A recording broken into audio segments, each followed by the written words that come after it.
Welcome to the After the Show movie podcast, brought to you by your hosts Ascully and Cidtalk. We're addicted to movies. Are you? Welcome, Cidtalk. Hello. Welcome to the show. How are you doing? Welcome. Thank you. All's well. Clear over here, 7 feet away. 7 feet.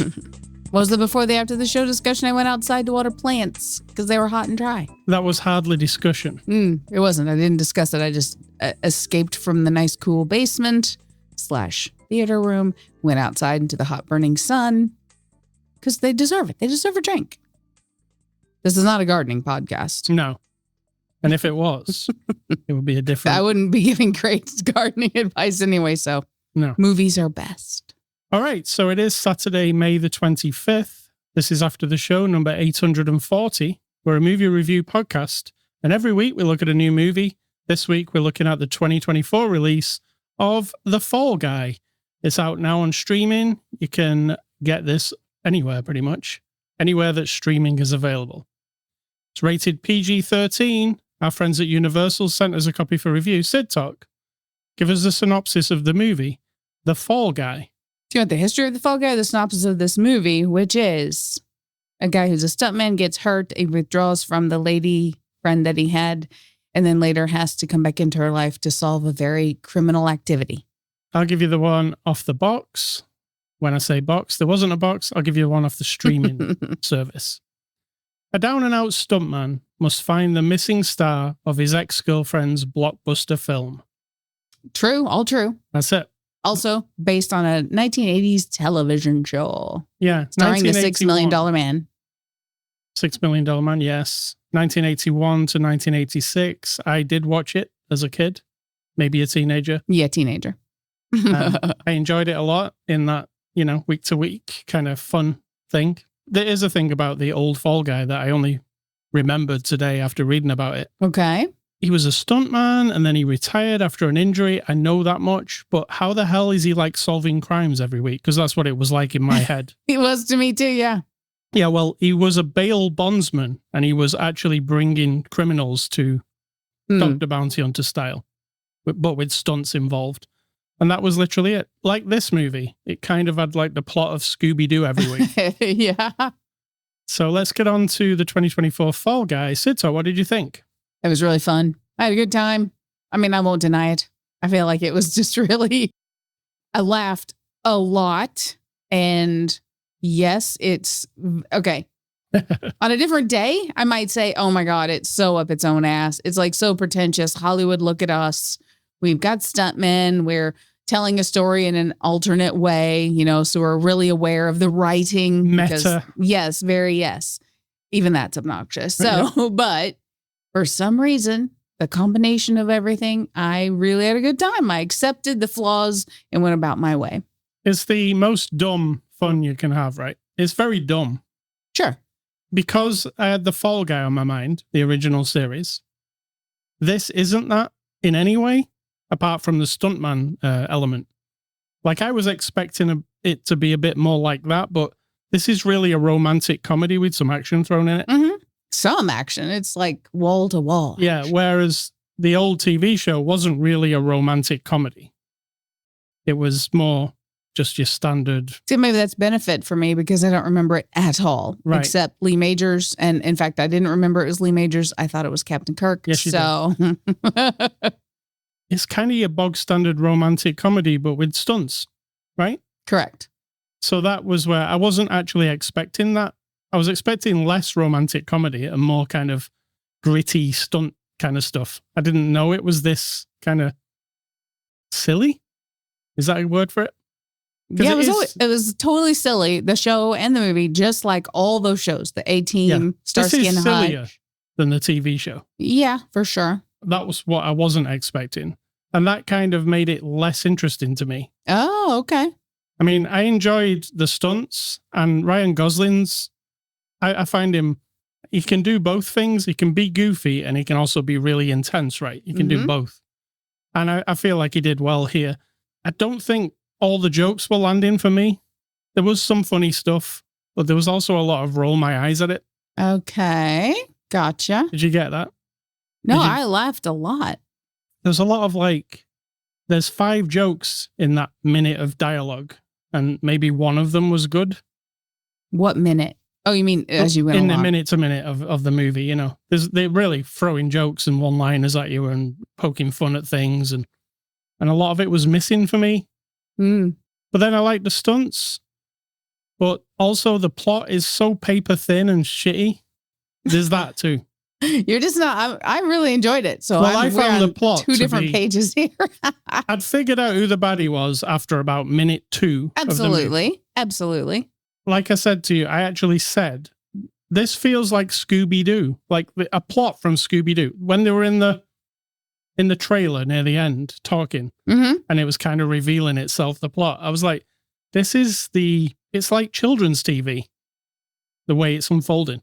It's so bad. Like, it's bad. It's not bad because you didn't like it. You just didn't like it. No, it's just not. I was going to say it's not intelligent. Thanks. And it isn't, right? It's not supposed to be. But the plot was really, I don't know, flimsy. It felt flimsy. I mean, I want to know what you're comparing it to, because like most movies are dumb. I mean, to be fair, right? Most movies, okay, in this one we've got, so if we're doing spoilers or not, because I mean, you know. Might as well. Right. Doesn't matter. So, okay, he got hurt in the beginning and then he's out of action for 18 months. And now the lady that he was in love with back in the day, she was just a camera operator, not just, but she was. And now she's the director. The producer calls him back in saying she wants him back, the lady director. And actually what's happened is the star of the movie has committed a crime. Our Ryan Gosling is his old stunt double. The producer wants to frame our stunt double for the crime. And in the middle of all this, our lady director is heartbroken because he basically disappeared after he got injured. And she was in love with him and she doesn't know why. He just left, and then she gives him a hard time about that. He needs to then solve for 2 problems. 1, get himself off the hook for a murder he didn't commit. And number 2, save her movie, because if this movie dies because of traumatic shit going on, of course, you know, it's implied, you infer that Hollywood will ditch her. Like, she's the problem, right? Yeah. So he wants to save her career, get himself off the hook, and in the meantime, hopefully have a happy ending of love. I mean, if you strip away the specifics, that's just like 90% of all movies. So I don't know. 90% of romantic comedies. All movies. There's a conflict and there's romance and there's some shit that needs to get fixed. I don't know. Maybe I just felt it was sloppily done. I felt it was like old school, right? So it took a nod from like old fashioned sort of filmmaking. It cuts to the chase pretty quick.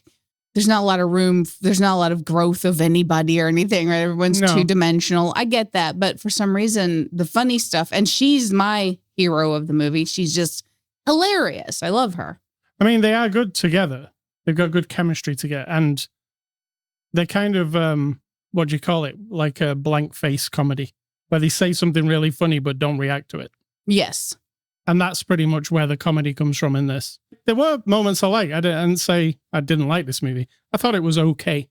But I do like the stunts. At the end, it starts to become more and more clear that this isn't really about the TV show in the 80s. It's more about, like, let's put stuntmen out there. Like, there are stuntmen in Hollywood who make these movies who, without these people, these movies wouldn't look as good as they do, right?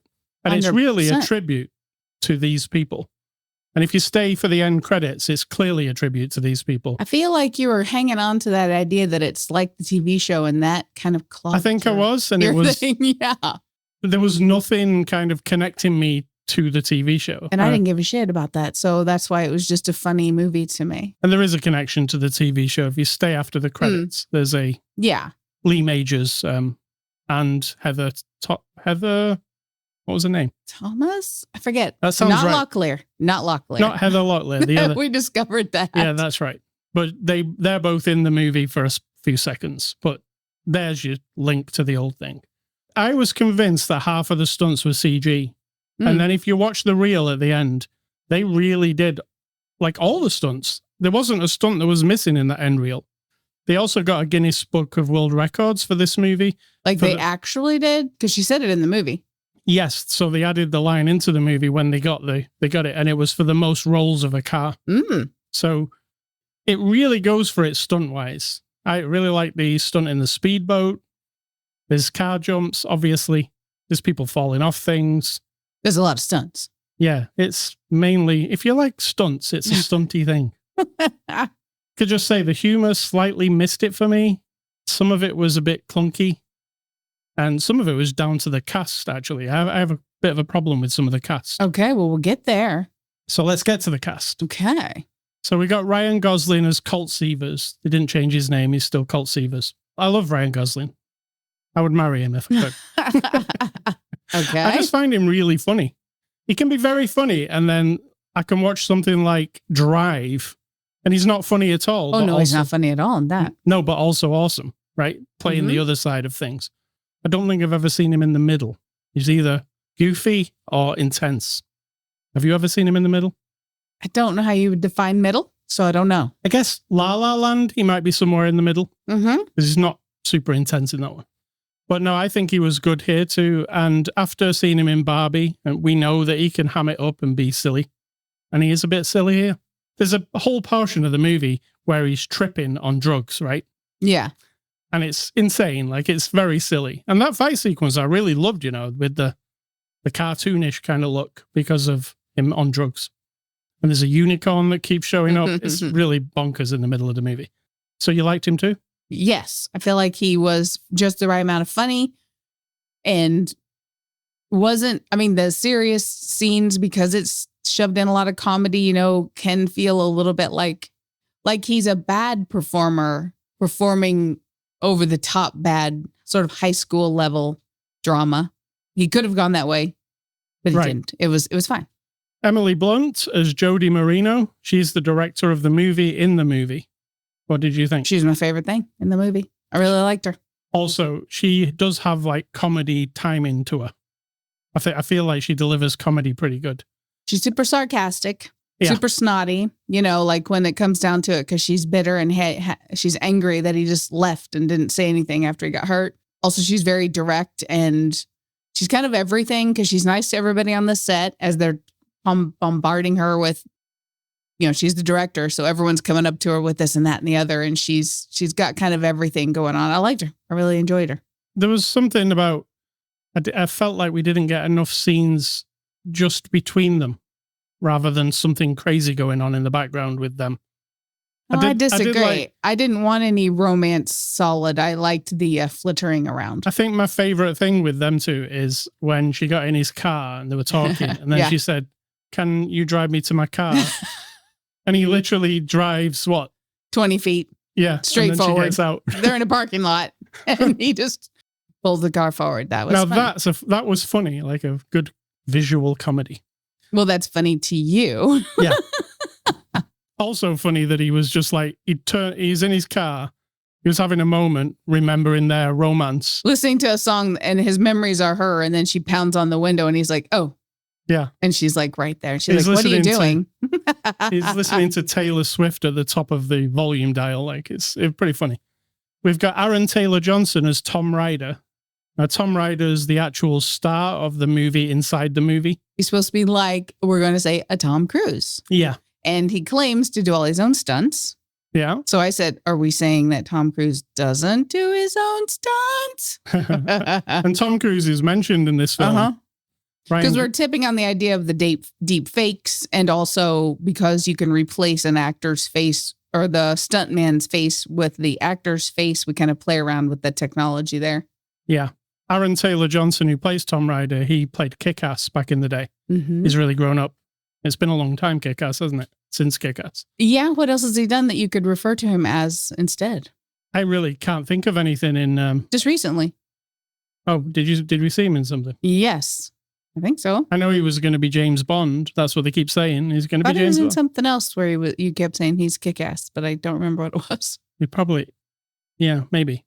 Was he in a Christopher Nolan movie, maybe? Don't know. Like Tenet? Something like that. Mm-hmm. Anyway, what did you think of Aaron? I thought he was good because he's super obnoxious and I hated him. So I think he did a good job being that guy. Yes, exactly. Hannah Waddington. This was my issue with the casting it plays Gail Meyer. I really liked her in, the football what am I talking about? The football TV show. Oh, yeah. Yeah, the guy who's happy and nice. Why am I blanking on Ted that? Lasso. Ted Lasso, yeah. She played the manager of the football club in that, and I really liked her in that. But here, I didn't think she worked at all. I found her unfunny. Also, like, she telegraphed that she was the baddie too early. Yeah? I mean, not to me. Or was it the script that telegraphed that too early? Definitely the script was leaning heavily into that, yeah. But no, I didn't mind her, except she was going over the top with and this is a personal thing, this is a me thing, not a movie thing, sucking on a straw. And I'm gritting my teeth just thinking about it because I can't fucking handle it. I can't handle it. Sucking on a straw, drinking a beverage constantly. That, to me, made me like, I don't like her. Yeah. And then it sort of unfolded that I'm like, yeah, I have a good reason not to like her, but also she keeps drinking her fucking Diet Coke and it's driving me, not like I'm a little annoyed and that's cute and that's how it should be. Like I want to reach through the screen and take that cup and do bad things with it. Wow. So I was like, she's doing that too much. Like she's too nervous. She's a little bit too, you can feel her tension. Maybe that's good. That's because as a person, right, as this character, she knows what she's done wrong. Yeah. And so her nerves are probably genuine. So that's probably great. But I was not a fan of the straw sucking. I really like the lady. I like if she her had a mustache, she'd be twirling it too. Yeah, I like her in Ted Lasso, but she didn't do anything for me. I was almost like, please don't put her on the screen anymore. Gosh, I didn't dislike her. I just disliked her mannerisms. It was just like a pantomime villain is what it reminded me of. Definitely pantomime. Yeah. So, yeah.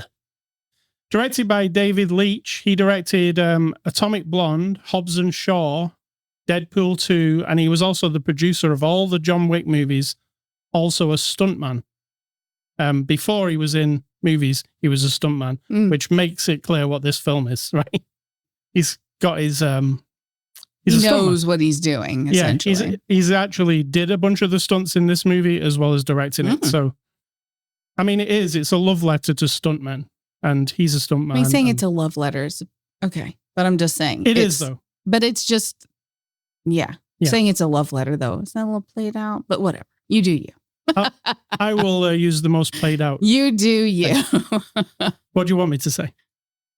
It's about stuntmen. But it's not quite as wordy. It is not exactly. It's about stuntmen and stuff. It's about stuntmen, that. Yeah.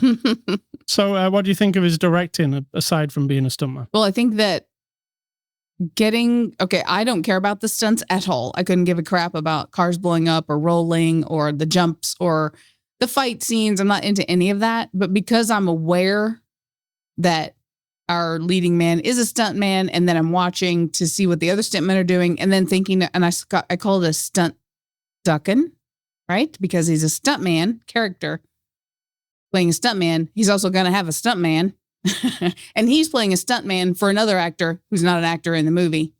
So it's like a stuntman inside of a stuntman inside of a stuntman. So right. Ryan Gosling had 4 stuntmen extras. Right. Yeah. So he's not claiming that he does his own stunts, I'm assuming. He did one of the stunts. The rest of them, his 4 stuntmen buddies did them. Hey, man, leave it to the professionals. Yeah, exactly. You don't want somebody getting hurt, right? I kind of like the direction of it. It was filmed like an action movie was, and that's the idea, right? It reminded me, some of the sequences reminded me of stuff that happens in the Fast and the Furious. Mm-hmm. And that's fine for this movie. IMDB Reviews, what are those? Those are reviews on imdb.com where people go and leave 1-star review. Now, 1 star, it's not like a gold star where you've like achieved something great. It's 1 out of 5. That means, ew, somebody didn't like you. And you like to read them because you kind of make fun of them. But today I'm assuming because you agree, you're going to find some that sound like you. Well, I don't agree with it being a 1 star, no. So, okay. These are the people who really hate the movie, right? First guy says, the film is really bad. Blunt and Gosling were miscast, and the story is non-existent trollop. The chemistry between the characters, they have none whatsoever. It has nothing, actually. Me and my wife watched this rubbish for 45 minutes, and then we couldn't stand anymore and turned it off. What's so objectionable? Maybe like they just thought it was dumb. Maybe they just didn't gel with it. Or maybe they didn't understand it. Number two. Maybe it's really so complex that you guys just don't get it. Number 2 says, what a waste of talented actors, a waste of my time, and a waste of a great nostalgic reboot. The plot was trite. The characters were underdeveloped and made me not care what happened to any of them. Is this the future for modern day films? Movies that are like 30-second TikTok videos. It sucks. My. And then the last guy says, I love an action movie. I even like the actors, but this was a very loud, boring movie. It was action-packed and very loud with little storyline. I streamed it and took me a day to watch it, as I kept making myself sit and finish it. The best part is the bloopers at the end where Lee Major turns up. It sucks. Okay. Okay. I like how, the 1-star reviews, a lot of them end up saying, it sucks. Like, that's all they can come up with at the end. That's all there really is to their complaint. Yeah. So there are the reviews, IMDB reviews. Extras, there's an extended cut of the movie. It's like 40 minutes, 30 to 40 minutes longer. If you want to watch it, it comes included when you rent this or buy this. We watched the standard version. Conclusion, let's give this movie a score. I'm going to give The Fall Guy a 3. No, I'm not. There's no way. I'm just kidding. Oh, God. I'm going to give The Fall Guy a 6 out of 10. Okay. I'm giving it a 7 because I think it's fair and it's fun and it's all the stuff. I think it's above average. There's just some things that let it down for me. I got you. Yeah. Next week, we're looking at the new A24 movie, Civil War. So tune in next week. It'll be a different vibe to this movie, I think. Don't you? You reckon? Yeah. Or maybe they've made it into a funny little comedy. Movie recommendations. I'm giving you a Ryan Gosling movie and an Emily Blunt movie. Ryan Gosling, First Man, the astronaut movie. Fantastic. Did you like that one? I'm trying to think of it. It was the one where he was Neil Armstrong. Oh, yeah. Yeah. Very cool movie. And the one from Emily Blunt is Edge of Tomorrow, Live, Die, Repeat with Tom Cruise. With the Tom. Yeah. Which is a fantastic movie. And apparently they're making a sequel. So, Cidtalk, what are your recommendations? My movies are going back to the 20th century, which is 1900 to 1999. That's 1999 years have passed. And in that 1 year, I look up the adventure and action movies and I pick from the movies I've seen. This is not a call for quality assessment. It just is, I've seen them. Here you go. Go see them if you choose to. The African Queen. That's a classic, apparently. I have seen it. And at the time, I'm sure I thought it was like, oh my God, of course, it's amazing. I don't know now how I would feel about it. Far and Away, another Tom Cruiser. There you go. Yeah. With Nicole. Loved it at the time. I don't know. I'd have to watch it again. Blood Diamond. That's a good one. That's a gritty, dark one. Yeah, there's no comedy there. The Missing. I can't recall what that is. I don't know it either. And Deliverance, which I do recall what that is. And also no comedy there.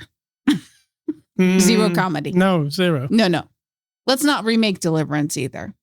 I mean, I'm sure. Have we already? Maybe I don't think so. No, let's not. And there's don't do Deliverance 2. That's like Texas Chainsaw Massacre or The Hills Have Eyes. We've covered all that territory. Let's just leave it there. Deliverance 2, Electric Boogaloo. Oh my God. Does that work? Mm-hmm. That's my pitch. I mean, it depends on the director. All right. Cidtalk. I was going to say Cidtalk. What's for dinner? But I'm not going to say We're not there yet. No, I'm skipping ahead. You've even got an outline, right? Just for anyone who doesn't know, he has an outline. I'm like Ron Burgundy. It's like it's like a little sheet on the screen, on his screen and mine. So we're both together. We're in sync.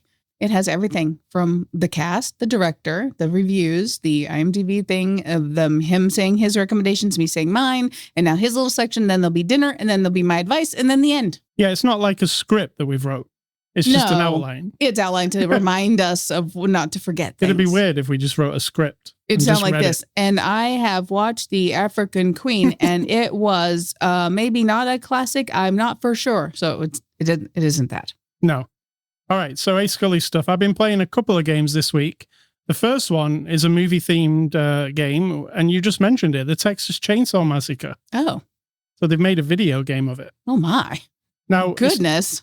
It's not a story-based like adventure that you play. It's an online multiplayer game.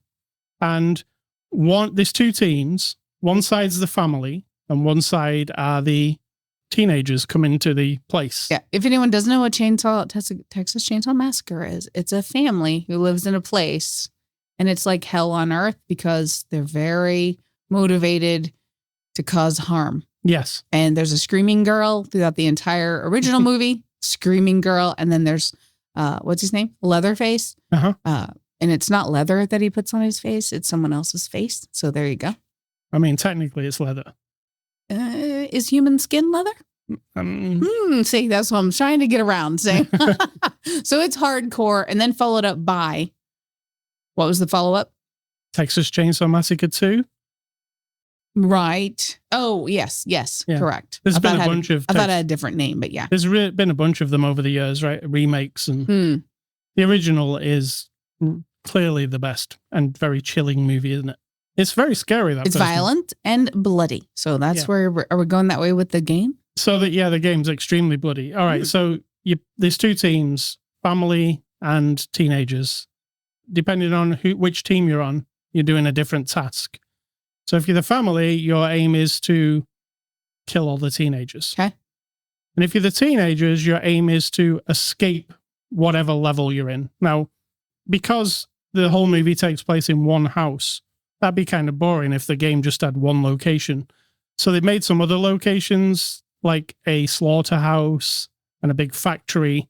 There's different places that the family live in. But my favorite is the actual house from the movie because it's completely modeled just like it is in the movie. My. Remember that slammy door at the end of the hallway? No. Where you first see Leatherface. It's like a metal panel door that he pulls shut and goes down into the basement. Ooh, yeah. So that's in there. But I've been playing as the family, and I've not been playing as Leatherface. I've been playing as like the lady in the family. She's like a hippie drug woman. Do you remember her from the movie? From the family or the girl? No, she was in the family. She's she's like their niece, or I don't know who she is exactly. I don't remember her. Well, it's really funny because each character in this game has different strengths. So Leatherface obviously has a chainsaw that he can trash everything with and cut doors open and cut people open. Okay. This lady that I'm doing, her speciality is poison. Oh. So she's kind of this hippie kind of chick, and when she's walking around, she's always singing something like creepy, like creepy. Yeah, like that. And she's also got poison. So when the kids are trying to escape, there's doors that are locked and stuff. Well, she can like poison locks. So when they try and undo a lock, it like goes in their face and poisons them. So she like Rob Zombie's wife in 31 and the other creepy one that's like that one. Yeah, like a creepy chick who wanders around. But I like playing as her. I've played a little bit as Leatherface, and then I've tried to play as the teenagers.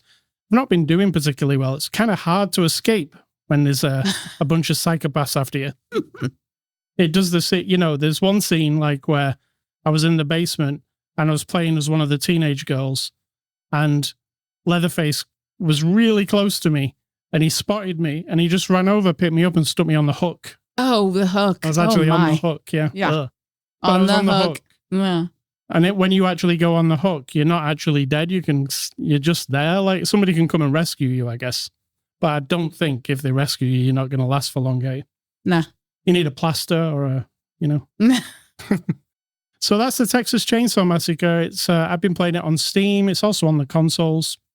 I've also been playing this week American Truck Simulator Nebraska, the DLC.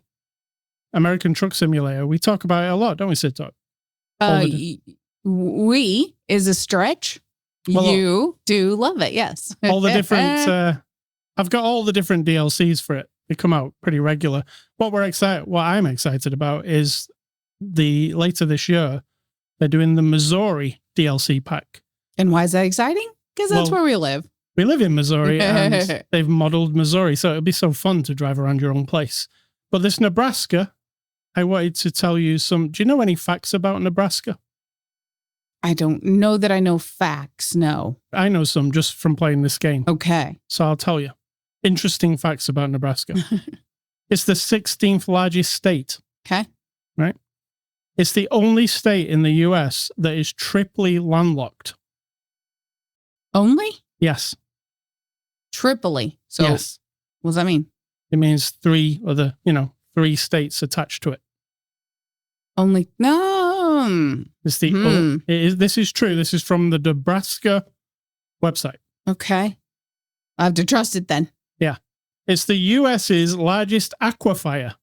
You know what that means? No. It has the largest underground lake, which is a water supply. Oh, okay.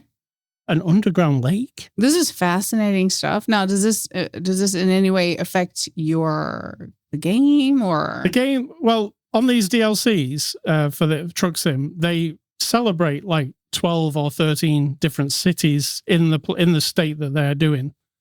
And I had to ask you what the capital of Nebraska is, and you told me Lincoln. Yeah. I went to Lincoln, and you can see it's not like a one-to-one recreation of America. It's like an abbreviated version.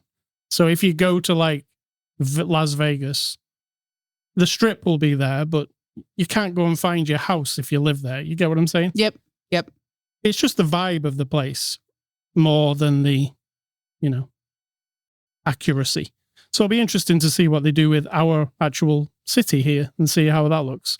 So it's DLC for American Truck Simulator Nebraska. It's on Steam. It's available now.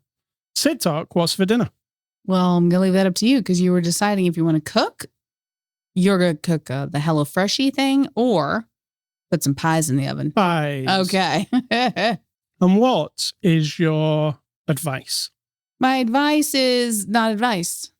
It's just something I am coming to accept in my passing of middle age because I'm not going to live to be 112.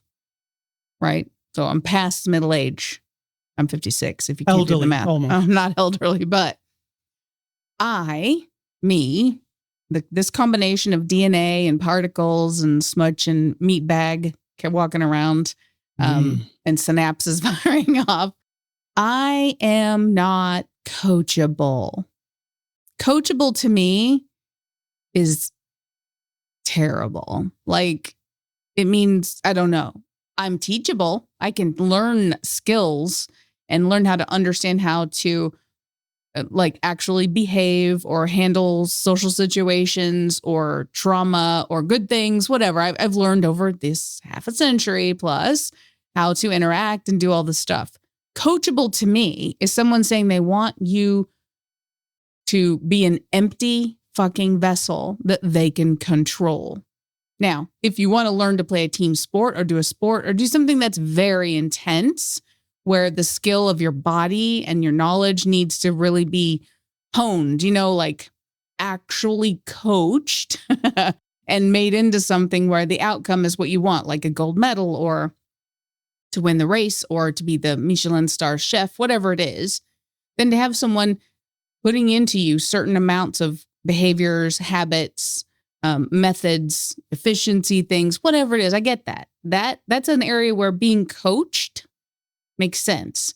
When you see a meme where it's like kids who grow up to be this, that, or the other, we're never coachable. Make sure your children are coachable. That says to me, they want your children to be brainwashable. They want them to drink the fucking Kool-Aid and do whatever somebody tells them without questioning it. I am not that. So everyone can just deal with it. That's it. And if you are me and you don't seem to fit in the world, I get it. I got you. All right. Thank you, Cidtalk. Ascully.com. That's the place you can go. You can get this podcast. You can also go to Twitter, Facebook, see us on social media. We're also on Instagram, YouTube, all those places. iTunes, Amazon. This is just basically me saying a list of everywhere on the internet. It is. And that's where we are. All the places on the internet. All the stuff. You can email feedback to me, ascully@ascully.com. Do not email Cidtalk. She doesn't want your email. And stay classy, Mr. Colt Sievers. Maybe we'll see some kind of revival of the Fall Guy TV show. I wouldn't know why. Doesn't seem revivable to me, but But hey, and I'm going to say think for yourself, because if you're not thinking for yourself, someone is doing it for you.